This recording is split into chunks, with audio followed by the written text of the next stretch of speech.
The naval battle of Aegospotami took place in 405 BC and was the last major battle of the Peloponnesian War. In the battle, a Spartan fleet under Lysander destroyed the Athenian navy. This effectively ended the war, since Athens could not import grain or communicate with its empire without control of the sea. Prelude. Lysander's campaigns in 405 BC. Following the severe Spartan defeat of the Battle of Arginusae, Lysander, the commander who had been responsible for the first Spartan naval successes, was reinstated in command. Since the Spartan constitution prohibited any commander from holding the office of Navarch more than once, he was appointed as a vice-admiral instead, with the clear understanding that this was a mere legal fiction. One of Lysander's advantages as a commander was his close relationship with the Persian prince Cyrus. Using this connection, he quickly raised the money to begin rebuilding the Spartan fleet.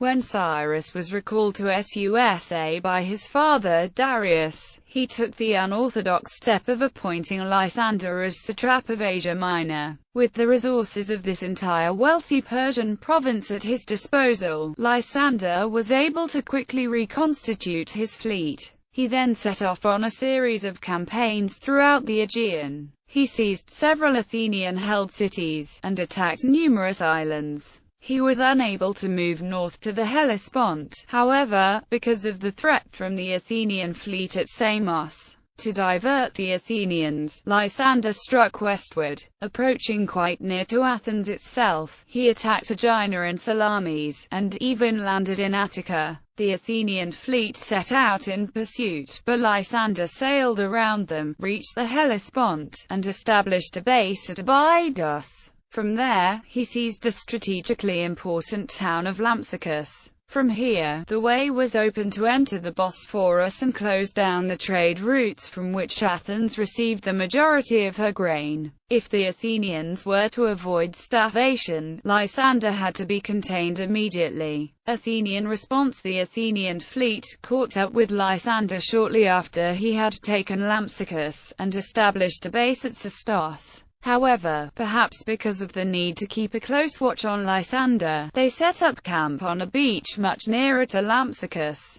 The location was less than ideal because of the lack of a harbour and the difficulty of supplying the fleet. But proximity seems to have been the primary concern in the minds of the Athenian generals. Alcibiades' involvement at this time. The exiled Athenian leader Alcibiades was living in a castle near the Athenian camp. Coming down to the beach where the ships were gathered, he made several suggestions to the generals. First, he proposed relocating the fleet to the more secure base at Sestos. Second, he claimed that several Thracian kings had offered to provide him with an army. If the generals would offer him a share of the command, he claimed, he would use this army to assist the Athenians. The generals, however, declined this offer and rejected his advice, and Alcibiades returned home. The battle. Two accounts of the Battle of Aegospotami exist. Diodorus Siculus relates that the Athenian general in command on the fifth day at Sestos, Philocles, sailed out with 30 ships,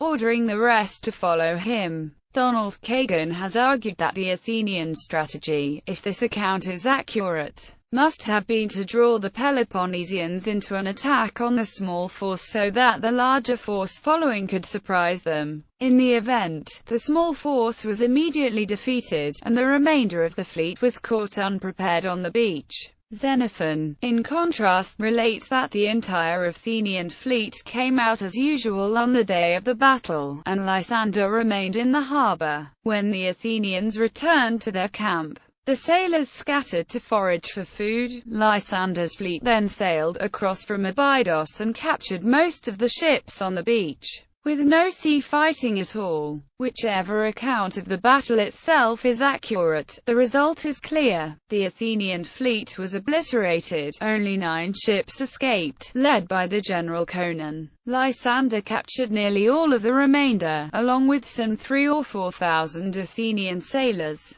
One of the escaped ships, the messenger ship Paralus, was dispatched to inform Athens of the disaster. The rest, with Conon, sought refuge with Evagorus, a friendly ruler in Cyprus. Aftermath. Lysander and his victorious fleet sailed back to Lampsacus, citing a previous Athenian atrocity when the captured sailors of 2 ships were thrown overboard. Lysander and his allies slaughtered Philocles and 3,000 Athenian prisoners, sparing other Greek captives. Lysander's fleet then began moving slowly towards Athens, capturing cities along the way. The Athenians, with no fleet, were powerless to oppose him. Only at Samos did Lysander meet resistance. The democratic government there, fiercely loyal to Athens, refused to give in, and Lysander left a besieging force behind him. Xenophon reports that when the news of the defeat reached Athens, fearing the retribution that the victorious Spartans might take on them, the Athenians resolved to hold out from the siege, but their cause was hopeless.